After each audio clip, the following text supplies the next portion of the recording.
Let's bring in Rachel Maddow. She's the host of the Rachel Maddow Show on MSNBC. Rachel, good morning. Hi, Thanks for getting up early for us. Sure, happy to. Let's talk about this news that Chuck just mentioned about the Supreme Court Justice John Paul Stevens, who leads, by the way, as you well know, the court's liberal wing, saying, quote, he will surely step down during Barack Obama's presidency, given the acrimony and essentially the gridlock of the moment.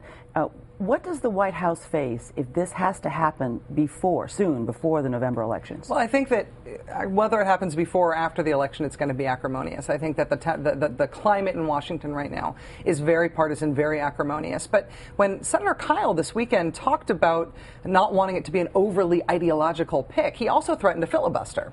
And, I mean, Justice Stevens is a liberal. He's going to be replaced by another liberal justice. You can't really expect this president to move the court dramatically to the right by picking somebody who's not a liberal. But the question I'm asking is, given how important the Novembers are deemed to be, and given how difficult health care was, if it happens before November, could that spell trouble for the Obama administration? Are they going to have to steel themselves for a bigger fight? I think that a Supreme Court nomination can be difficult. It can be acrimonious. It can also give somebody a lot of political capital. I think that it helped President Obama when he got Sonia Sotomayor confirmed. If John Kyle, though, is saying that he's going to filibuster any nominee who's considered ideological, I mean, that would be almost unprecedented. It's been almost 50 years since there's been a filibuster of a Supreme Court nominee. So if they say we don't want a liberal justice and we'll filibuster if there is one, I think that's probably a big enough deal. It might mean the end of the filibuster. I think the Senate rules might change. I think that might be a really big deal in Washington. Let's move on to the jobs numbers that came out. Chuck just talked about them. The unemployment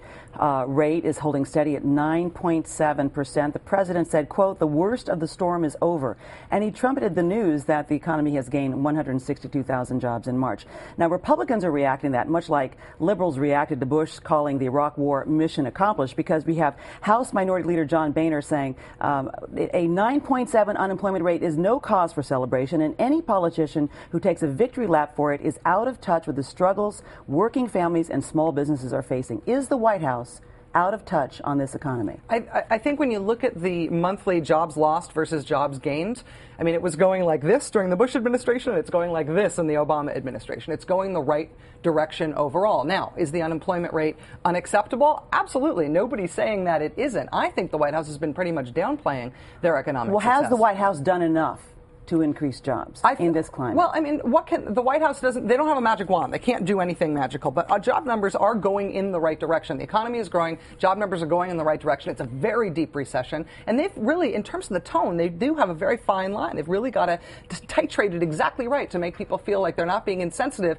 even while they are talking about the progress that's being made. Meantime, the president's approval rating is now just 47%. New York Times columnist Frank Rich wrote on Sunday, not since Clark Kent changed in a phone booth has there been an instant image makeover to match Barack Obama's in the aftermath of his health care victory. So if there has been, do you agree that there's been a makeover? And if you do, what do you think the president would use his momentum for first? I think winning works. That's the best political tonic in any administration. When you win something, when you're seen as having an accomplishment, it gives you political capital and you get to decide what to do with it. And so I think you saw that when people decided, as soon as health reform passed, it seemed like a better idea than before it passed. And had it failed, people would have thought it was a worse idea than they had thought before that was decided. And so winning does work. The question, as you zoom in on, is whether or not what it is he's going to decide to spend that on. Some people are talking immigration reform. I think it is more likely that we'll see him put that into Wall Street reform. More chances of winning Wall Street reform. More chances of winning, and honestly, it's better politics. It boxes Republicans in, makes them take the side of the big Wall Street banks and insurance companies